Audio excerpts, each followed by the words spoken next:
Ayan! So sa lahat na gusto bumili ng ano ng sasakyan, ayan no, bumili po ng sasakyan na sabi ko ano, yung affordable and yung alam natin na kaya natin yung monthly, na alam natin na kaya natin yung presyo. Okay? Ito guys, sabi ko ano, the-demo ko sa inyo ngayon po yung pinakabago and alam ko lahat po gustong-gusto magkaroon po nito. Okay? Ayan, pakilala ko lang po pala pangalan ko. Ako po si Ramel Gonzalez, Sales Manager, Suzuki Ata Caloocan Branch. Sa lahat na gusto po, naghahanap at gusto bumili po at naghahanap ng bagsak presyo, madaming previous po, ako na po yan.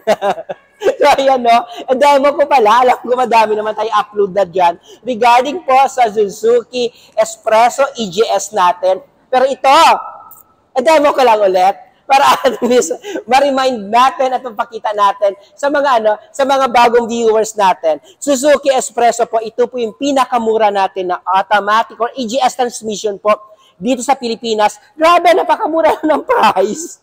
Talaga, sabi ko, affordable po siya. For 600,000, may ganito ka na. Okay? Ito, as usual, pag nakita natin, naka-multi-reflector yung ilaw natin, and yes, of course. Isa pa, pansin nyo, no? Ang ganda-ganda ng mukha ng Suzuki Espresso natin and color red po yung i-demo natin sa inyo ngayon. And ito guys, so sabi ko, pag nakita nyo po, yung ano niya po, no? Yung gulong niya is 14. So ito, naka-mugs na din po siya. Silver and black po yung color natin sa mugs natin. And pansin nyo guys, ito, isa pa sa kagandahan po ng Suzuki Espresso natin, sobrang napakataas po ng ground clearance. So ito guys, yung ground clearance siya talaga, pag nakita nyo po, ito, pag mabahain po sa lugar nyo or mataas lagi po or matubig dyan lagi po sa area na dinadaanan nyo po or sa pinagtatrabahuan mo po, ito na po yung pinaka-the best na pwede mo po bilhin and talagang mag-invest. Ito na yung magandang investment na affordable po talaga yung Suzuki Espresso natin na EGS or meron tayo po manual na espresso din po. So check natin yung likod. Check natin yung likod kung ano ba, yung dito sa ano natin, yung loob ng Suzuki Espresso natin, kung ano po yung mayroon sa loob, bakit talagang bakit maisabi natin na maganda po ito, bakit na maano natin na ito na po yung bibilhin nyo po. Okay, ito po Suzuki Espresso natin po is tawag dito po naka dual airbags ito po, saka dito po sa passenger seat and dito po sa may driver seat po.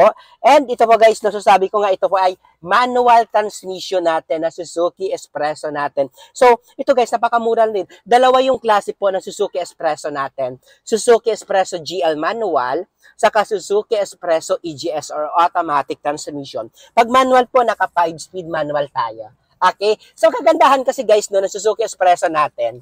Una-una, pansin nyo po, napaka-komportable po yung yung mga seating arrangement natin, like dito po sa may legroom and yes of course yung headroom natin. So napaka okay lang po i-drive. Okay? So ayan. So sabi ko nga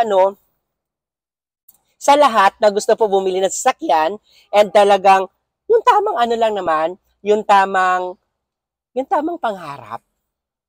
Yung alam naman natin na tayo, di ba tayo kadalasan, gusto natin kumuha ng sasakyan na magagamit siya. Yung magagamit na lasting, na magagamit mo na, na magagamit mo na araw-araw, na hindi ka na na hindi ka na mahihirapan po maintenance. Or araw-araw na gamit po na siya, na hindi na magsasacrifice na magagastos ka pa ng todo. Ito na. Isa na talaga to sa pinaka-the best po, yung Suzuki natin, Suzuki Espresso natin. So check natin yung second row, kung pwede pa ba masakyan, dahil nga hatchback to, tignan natin kung komportable pa ba yung mga second row natin na seaters po. So ito, so pag napansin natin, ito siya. Ito po yung Suzuki natin na likod. Espresso natin. So, pansin mo po guys, ito, kagandahan nito kasi ng Suzuki Espresso natin, paulit-ulit ako sinasabi, napaka-komportable at saka napakaluwag. Alam mo, ito lang yung hatchback na maluwag yung ano niya, loob. Talagang sulit po. Sulit po yung pagkuha at pagbili po sa Suzuki ano natin, sa Suzuki Espresso natin po. Okay? So ayan, sa ito ba, sabi ko nga no, sa mga nangungutang, sa mga gusto po bumili po, lalo na po pag OFW po kayo, pag OFW po, kailangan ko lang po sa inyo po, kahit nandyan pa po kayo sa ibang bansa, may trabaho po, kailangan ko lang po sa inyo po, 3 months lang po na remittance na talagang nagpapadala po kayo dito po sa mga pamilya nyo po sa Pinas. Okay? Then, pag ano naman po, no, pag pwede tayo mga ano sa seaman po o di kaya land-based po kayo, pwede din po. Update nyo lang po ako, contact nyo lang po ako na po bahala sa inyo po. Pag may mga negosyo naman po, ako na bahala doon. Ako na bahala magbigay sa inyo ng pinaka-the best na deal. Okay? Ako na din bahala mag-process doon. Aayusin natin. So, tignan natin yung likod. Likod po ng Suzuki, ano natin, no? Suzuki Espresso natin. Kung mayroon pa ba tayo pwede ilagay dito or maluwag. Yung bukasan niya po nandito po sa driver seat. So, buksan natin.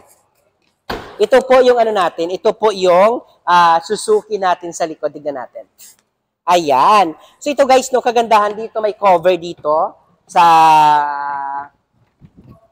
likod niya para pag may mga gamit natin dito, is pwede natin matago. And nandito na din po yung spare tire natin po na spare tire cover natin nandito na din po, which is naka-black po, hindi siya naka-donut po yung cover natin na spare tire sa Suzuki Espresso. Ito guys, yung sabi ko nga, no, lalong-lalo na po no, sa mga magulang na nasa ibang bansa, o OFW po tayo and meron po tayong mga anak na nag-aaral dito sa Pilipinas and palagi nagko-commute and palagi tayo nagwo-worry. Bakit ano siya? Bakit tawag dito?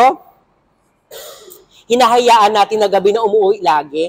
And alam natin dito, hindi naman masyado safe talaga tayo dito, di ba po? So ayan, lalo na pag mga babae anak nyo, ito, bilhan nyo ng Suzuki Espresso natin na automatic or EGS natin. Sulit na sulit. Sulit yung paggamit nila nito. Ito na bilhin nyo kasi sabi ko ano, for 600,000 na price, yung automatic natin 60 yung price and yung manual is 620 as of now na April 2024 po na price kasi every month po nagbabago yung price, nagbabago din yung down payment, nagbabago po yung mga discounted natin. So